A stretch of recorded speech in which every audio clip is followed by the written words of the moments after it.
Asus copied Valve in the smartest way possible. The ROG Ally X is not a generational upgrade over the original ROG Ally, just like the Steam Deck OLED was not a generational upgrade over the original Steam Deck. In fact, by now you've heard all about the ways the ROG Ally X retains much of the same characteristics of the ROG Ally. Asus kept the same CPU and screen, but they upgraded things like battery life and ergonomics. Likewise, Valve kept essentially the same CPU with a shrunk die size, of course, and the exact same ergonomics, but they upgraded things like the beautiful OLED display and, just like Asus, the battery life. But which of these two is the bigger upgrade over their predecessor, and which of these should you be buying if you're in the market for a new handheld? In this video, I'm going to be exploring those questions in as much depth as I'm allowed to. In many ways, it's far too early to determine whether or not the Ally X will become my preferred handheld, but I have to say that after just a few weeks with this device, I'm feeling much more optimistic about the possibility. There are some things that are still entirely unique to the Steam Deck, of course, most specifically the trackpads, but with Asus closing the gap in battery life and ergonomics while keeping their strong lead in performance, they have made the Ally X a lot more amenable to me. But before I can main the Ally X, there is one thing I absolutely have to change.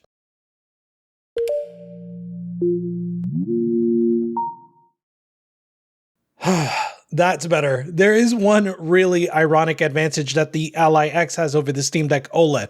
We all know that the Ally X was designed for Windows and the Steam Deck OLED was designed for Linux, but we also all like to have it our way, especially when it comes to PC gaming. So one surprising advantage that the Ally X has is that it's better at Linux than the OLED is at Windows. By the time you pick up the Ally X, Bazzite may already be fully functional with it thanks to the contributions of open source developers that are working really hard to address issues being reported by me. When I first installed Bazzite on the Ally X, there were a ton of things that didn't work, and even now they're continuing to improve the experience. I've been reporting my issues to a couple of Bazzite devs in a Discord, and they've been hard at work making big updates. On the other hand, we've had no updates from Windows support on the Steam Deck OLED, even though Valve publicly said that they would release Windows drivers for the OLED. It's been 8 months now and still no drivers. Even worse than that, it's been over 2 years since Valve promised that they would provide official support for dual booting Windows and SteamOS on Steam Deck, and we've heard basically nothing since then. The Ally X, though, can dual boot Windows and Linux, and support for Linux is only going to continue to improve, and if you're someone that doesn't care about Windows on Steam Deck or Linux on the ROG Ally, then that's fair enough.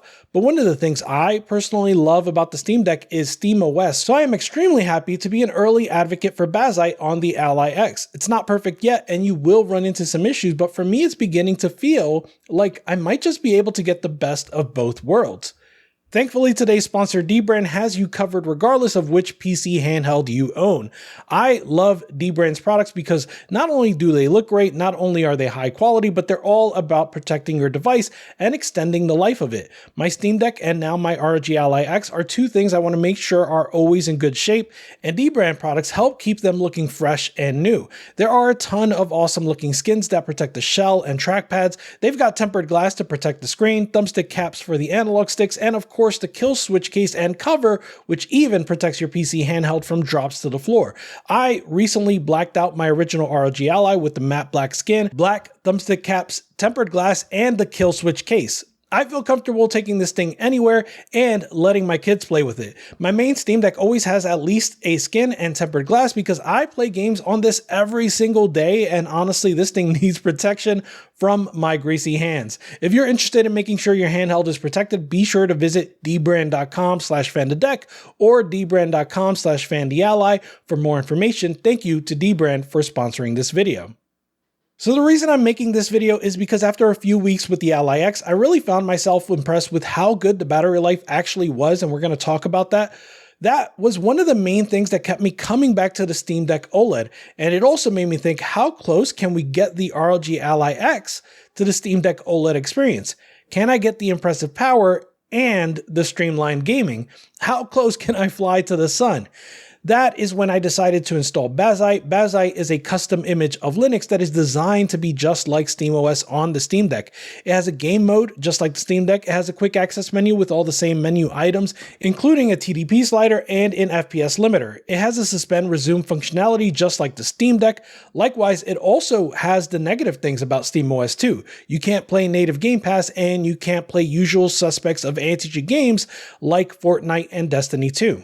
I opted to dual boot Bazzite with Windows because if nothing else, I still have to actually provide a proper review of this device. So I'm going to need Windows at least a little while longer. If you're interested in Bazzite, I personally would still recommend dual booting for the time being, at least until Bazzite is fully functional.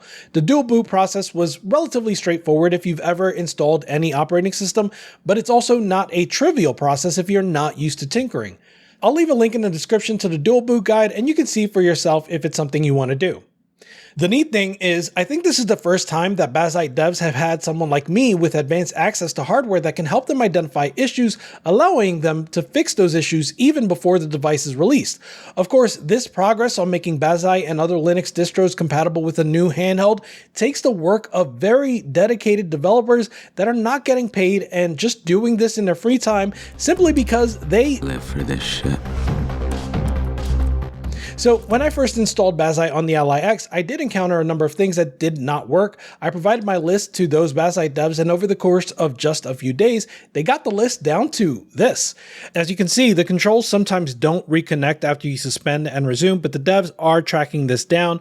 Likewise, Steam shortcuts don't work by default. This is due to how ASUS made those buttons, but you can work around this by swapping the start and select buttons with the ROG Ally buttons right below them. You can do this in the Steam button remapper. But otherwise, almost everything works now. I can do gyro heavy controls no problem. I can modify the TDP or set custom fan curves. I can control the LEDs. The VRR screen is beautiful. By my testing so far, I am not sacrificing any performance by using Bazzite. Both performance and battery life seems to be roughly equivalent to using the Ally X in Windows. One thing I did not expect from using Bazzite on the ROG Ally X is that it also downloads a shader cache for each game, just like the Steam Deck does. I've seen some people complain about the shader cache on the Steam Deck, I guess because of the amount of space it takes, but your games literally do the same thing in Windows. They just wait until the shader is actually needed. So what happens in Windows is if a game encounters a new shader effect that you haven't seen before, it will compile that effect in real time and then store the results on your drive. The problem with that approach is that you will often run into stutters as the game is compiling that effect. What Valve has done is provide a cache of pre-compiled shaders. Thankfully, more and more games are also just providing this on their own, even in Windows, so that you don't run into stutters. So this is just another benefit of using something like Bazzite.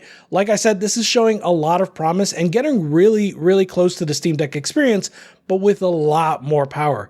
Let me show you what I mean. If I enable the performance overlay here, I'm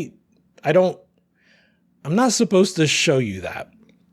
So here's the deal. ASUS has told me that I'm not supposed to show any FPS whatsoever. No benchmarks, no battery life numbers. The embargo doesn't get lifted until July 22nd, and until then, I can't show any numbers at all. But they didn't say I couldn't tell you about my anecdotes, so I'm just going to tell you about my own real-life experience with some real games, and I won't say any numbers. Through these anecdotes, I began to notice a pattern, and I want to know if you see it too. Of course, if you do want to see some real numbers, subscribe and set alerts so that you can see my review, which should be out in less than a week. I think that review and reviews from other people are going to substantiate the anecdotes that I'm going to give you here. The first game I went to try was No Rest for the Wicked because this is a game that has had some struggles on the Steam Deck, but immediately when I fired it up on both machines, I noticed something interesting. I played the same portion of the game on both machines, and I didn't change the resolution on either. So on the Ally X, it was playing at 1080p, and on the Steam Deck OLED, it was running at 800p. The first thing that jumped out to me is that both machines had the same exact frame rate, despite this difference in resolution. Obviously, I can't say what that frame rate was, but it was almost exactly the same. So I thought, well, Okay, if that's true, then I wonder what the battery life difference is like. Again, keep in mind that these are running at two different resolutions. One is 800p and one is 1080p, but also keep in mind that the ROG Ally X has an 80 watt hour battery, whereas the Steam Deck OLED is limited to 50 watt hours. Well, it turns out that the battery life on both machines was about the same, with the ROG Ally X beginning to take the lead the more that I played. This was phenomenal to me because the battery life on the Steam Deck OLED is one of the main things that's kept me on that device. So to see a game like No Rest for the Wicked running at a higher resolution with the same frame rate and even better battery life, this was all very promising. So I took to the next test and I knew this one was going to be a tough one for the Ally X. Look, I already said gyro in this video, and I want to make sure you hit that fan to deck bingo. So now I'm going to talk about Balatro. For me, Balatro is the game that really cemented the advantage that the Steam Deck OLED had over the original Ally when it came to battery life. I have told this story a couple times now, but me and my family took a 5-hour flight. My son and I both played Balatro on that flight. He played on the Ally, I played on the OLED. He completely ran out of battery. I handed him a battery pack. He ran out of that too, and I was still on 57% battery life at the end of the flight. The reason the OLED did so well is because it is extremely efficient at low power. It needs a lot less power for less demanding games than the ROG Ally does. The same holds true for the OLED versus the Ally X, but remember, the Ally X now has an 80 watt hour battery, so let's see how it does. Well, the Steam Deck OLED won this battery life test. I even set the resolution to 1280 horizontal pixels, just like the Steam Deck OLED, and capped the frame rate for both machines at 60 FPS, and the Steam Deck OLED still wins. Even with the Ally X having a substantial increase in battery capacity, the OLED deck is just that good when it comes to less demanding games. The same would apply to games like Celeste and Vampire Survivors. You can just take a look at the TDP it takes to run those games on the original ROG Ally and compare that to the TDP it takes to run those games on the Steam Deck OLED, and you'll see it's a significant difference. Again, and unfortunately, I can't give you any real numbers, but I can say that although the deck won this category, it was much closer than when I ran this test on the OLED versus the original Ally. Asus has doubled the battery capacity, and you can expect the battery life of even less demanding games to be at least double what it was before. But between these two games, I'm starting to see a pattern. How about you? Are you seeing it yet? If you are, then you know we have to test a third game, and this time it's going to have to be a more demanding game. For my last anecdote, I chose Horizon Zero Dawn. It's a demanding game on any platform, but it is also scalable. That means that it plays well on low-end machines, and it's going to use as many resources as it can get its hands on if you let it. Just like No Rest for the Wicked, I decided to see how much juice I can get out of this while it's running at the native resolution of both machines. I've set all the same graphical settings, except it's going to run on the ROG Ally X at 1080p with an uncapped frame rate, and it's going to run on the Steam Deck OLED at 800p, again with an uncapped frame rate. Using this test, I wasn't terribly surprised to find that even at the increased resolution, the ROG Ally X pulls ahead of the Steam Deck OLED. I wish I could tell you how long the battery lasted, because I went into the chat with my Nerd Nest friends and I was gushing at how great it was to get this much battery life on a game that looks this good at 1080p on this gorgeous VRR display. So it's true, with the ROG Ally X, you really can have it all. You can get higher performance than the Steam Deck OLED does, and you get battery life that is better on more demanding games, albeit not as good for less demanding games like Vampire Survivors. When comparing the Steam Deck OLED to the ROG Ally X, it's not all about performance and battery life, though. The two handhelds are the best of the best when it comes to everything from controls to ergonomics to audio to the screen, so we do have to address all of those things. I'm going to break up the controls into two segments. First, let's talk about the traditional controls. I mean, the analog sticks, the buttons, the shoulder bumpers and triggers, and the start and select buttons. Asus has made a ton of improvements to the traditional controls of the Ally X, and so it is worth considering how those controls hold up against those of the Steam Deck OLED. When I compare the two machines, I think I prefer the traditional controls of the Ally X. The face buttons are large and clicky, which I like. The shoulder buttons all feel natural to reach, and the D-pad is much better than the Steam Deck's own. There are a lot of people that like the symmetrical stick layout of the deck, but I am fine with either layout. One improvement to the asymmetrical layout here is that the analog sticks have more space to breathe now than they did with the original Ally. That makes them more comfortable than they were before, but it's going to be up to personal preference whether or not you like them more than the deck. Of course, when it comes to extra controls or non-traditional controls, I don't think there's really any question as to which handheld is the winner. The Steam Deck has trackpads, capacitive sticks, and 2 extra paddle buttons on the back. Asus did make some improvements to the Ally X's paddles. I think that even though they're smaller, they sit so much more naturally now that they're always within reach, and even my other finger is reaching for shoulder buttons. Asus also improved the overall ergonomics of the Ally X, and here I have a bit of a dead heat between the Ally X and the Steam Deck. The Steam Deck is larger but lighter, the handles are still more pronounced. Overall, the Ally X felt incredibly balanced just like the Steam Deck OLED, and I didn't find myself missing the ergonomics of the deck. Both of these machines are a pleasure to hold for me. I'm not a fan of smaller handhelds, even the Switch is a pain for me to hold on longer sessions. On the other hand, I don't mind larger handhelds like the Legion Go, but I do think that at the end of the day, the size of the Ally X and the Steam Deck are really in my Goldilocks zone. The screen on the ROG Ally X is the same as the original ROG Ally, but I have to say that's not a bad thing. The 1080p VRR display is still absolutely gorgeous. Games feel silky smooth even when there's inconsistent frame time.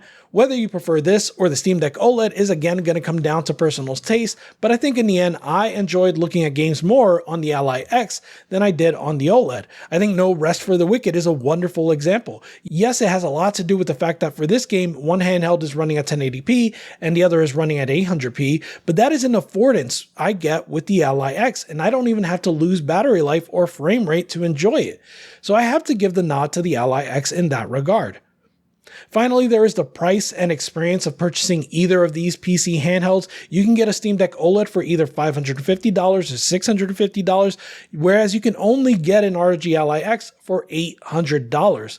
Despite the difference in price, I consider these all to be good value for the money. It's been said by many that one benefit you can get with buying an Asus device is that you can buy in store like Best Buy and even have Best Buy's refund policy work in your favor if a problem does come up. Of course, Asus themselves have seen a ton of terrible press, at least in America, and this is due to the very poor experiences that people have had with their own customer service. Conversely, I don't necessarily consider Valve to be a beacon of customer service, but people generally seem to have really positive things to say about their experience with Valve's repairs and warranties. Finally, Steam Deck is only available in limited regions, whereas the Ally X is available worldwide. All of these are factors to consider when purchasing an expensive handheld, and you'll have to decide for yourself which of these two options is more attractive to you. But let me give you my final thoughts on these two systems and how they stack up against each other. Let me be perfectly clear, I have very specific preferences when it comes to gaming. Chances are you have specific preferences too. There's a decent chance that our collective and specific preferences may be different from each other. I love the Steam Deck OLED, and that was always going to be the bar to which I compared the ROG Ally X. Comparing the ROG Ally X to the ROG Ally is certainly interesting, but at the end of the day, I wanted to know how much I could get the ROG Ally X to be the best of both worlds that the ROG Ally wasn't able to be for me. To that end, there are 3 areas I wanted to focus on. One of those was battery life. The other was convenience of experience. I knew Windows wasn't going to get me there, so that's why I installed Bazzite. And the third was overall comfort. A bonus that combines each of these 3 pillars was how well I could play boomer shooters like Sulaco.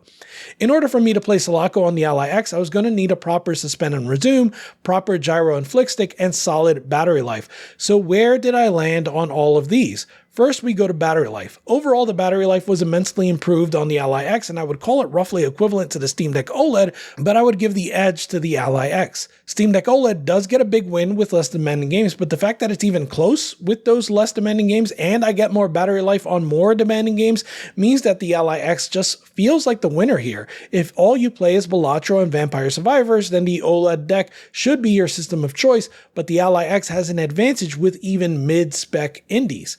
When it comes to the convenience factor, it is too early to call. Bazzite devs are doing incredible work to get everything working on the Ally X even before they are able to get their hands on it. Personally, I already like it better than Windows, and I'm convinced that it will be in great shape by the time you receive your Ally X. Though I imagine many of you are just going to use Windows anyway, so that's not really a factor for you. In that case, you already know what you're getting. You're getting better support for anti-cheat games and better support for Xbox Game Pass. But if you are curious, I do encourage you to at least dual boot Bazzite and give it a try, see if it's something that's for you. Again, I will leave the dual boot guide in the description.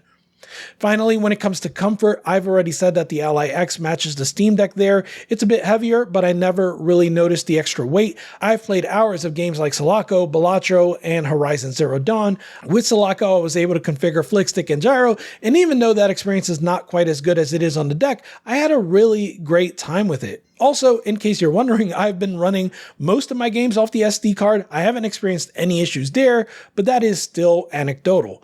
Whether or not the Ally X becomes my daily driver, I have to say that it is a great value, and it stands right next to the Steam Deck OLED as one of the two best PC handhelds money can buy.